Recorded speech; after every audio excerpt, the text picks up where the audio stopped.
साथियों, हमारे जीवन में बहुत सारे दुख, सभी के जीवन में, बिना दुख के किसी का जीवन है ही नहीं। किसी को शरीर का दुख है, किसी को परिवार का दुख है, और सबसे जो भयानक दुख हमारे जीवन के हैं वो है कोई भयानक बीमारी, कोई रोग, और सबसे भयानक जिसका कोई इलाज नहीं वह है मृत्यु।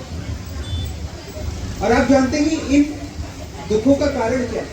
इन दुखों का कारण है हमारा, बहुत आश्चर्य होता है सुनकर, अहंकार। अहंकार को 99% लोग गलत तरीके से लेते हैं। कई लोग आपने सुना होगा, देखते हैं, वो कहते हैं कि भगवान की कृपा से कार आ गई, भगवान की कृपा से ये घर का निर्माण हो गया।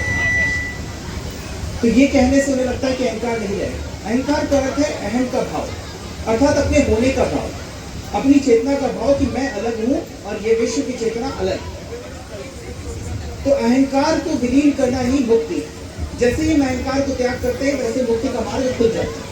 तो जैसे ही, अगर मैं उसे दूसरे शब्दों में कहूँ, तो जैसे ही हम अपने भीतर की चेतना को, जो एक हमारी कॉन्शियसनेस है, उसको यूनिवर्सल कॉन्शियसनेस में मिला देते हैं, तो उसे ही कहते हैं मोक्ष, मुक्त। तो this is what ISKCON is doing. क्या कर रहे हैं? जो परम आदरणीय श्रीला प्रभुपाद जी ने किया, वो क्या किया?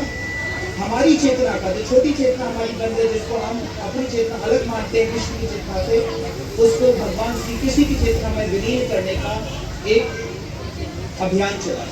और उससे आज करोड़ों लोग भगवान श्री कृष्ण की चेतना से जुड़ने के लिए तैयार है और जुड़ रहे हैं। बहुत सारे लोग आनंद की अनुभूति कर रहे हैं भगवान श्री कृष्ण की उस यूनिवर्सल चेतना में मिलकर। साथियों, गीता में भगवान श्री कृष्ण ने इस कार्य के लिए, अहंकार को त्याग करने के लिए और उस परम चेतना में मिलने के लिए, उसे हम कृष्ण चेतना कहें या यूनिवर्सल कॉन्शियसनेस कहें फिलॉसफी की भाषा में, तो उसमें मिलने के लिए 3 मार्ग बताया। जो सबसे कठिन मार्ग है, सबसे कठिन, बड़ा मुश्किल है, वह है ज्ञान मार्ग या ज्ञान योग। ज्ञान योग समाधि का मार्ग, जिससे आप अपनी चेतना को कृष्ण चेतना या यूनिवर्सल कॉन्शियसनेस से मिलाते हैं, अहंकार का त्याग करते हैं। यहाँ पतंजलि आते हैं जो अष्टांग योग बताते हैं, यम नियम प्राणायाम प्रत्याहार, वो सारा कुछ 5 अंदर के और 3 बाहर के, प्रत्याहार ध्यान धारणा समाधि। तो ये बहुत मुश्किल मार्ग है, सभी के लिए संभव नहीं।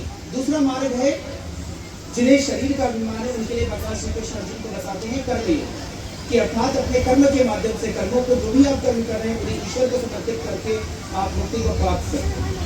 कर्मण्य वादेकारस्ते मां फलेषु कदाचन मां कर्म फल हेतु बोलो मां निवृत्ति कर्म। तो कर्मों को के फलों को त्याग दे, ये उन्होंने दूसरा बताया देह मान्य, जो अपने शरीर के भाव को त्याग नहीं करते। यह भी थोड़ा मुश्किल। तो जो सबसे सीधा सरल मार्ग वो बताते हैं अर्जुन को, वो तीसरा क्या मार्ग है? भक्ति मार्ग, जिसे कोई भी अपना सकता है, चाहे आप गृहस्थ जीवन में तब भी, वानप्रस्थ में है तब भी, किसी भी। तो भक्ति मार्ग इतना सुगम है कि उसमें तो आप किसी भी इष्ट को, जहाँ पर यहाँ हम भगवान श्री कृष्ण को अपना मानकर अपने संपूर्ण कर्मों को, स्वयं को भगवान श्री कृष्ण के अधीन, अभी जैसा गुरु जी बता रहे थे, उनके सामने ऐसे करके त्राईमाम करेंगे और उनमें विलीन हो जाएंगे। तो dissolve your consciousness in super consciousness, in universal consciousness that is called Krishna consciousness. This is what the target of this call. और ये भक्ति मार्ग चुना, बहुत ही सरल मार्ग चुना श्रीला प्रभुपाद जी ने, और आज उनकी प्रेरणा से ही इस मंदिर का निर्माण हो रहा है और इतने सारे लोग भगवान श्री कृष्ण की चेतना विलीन होकर के मुक्ति की अनुभूति कर रहे हैं। तो पुनः आप सभी का अभिवादन।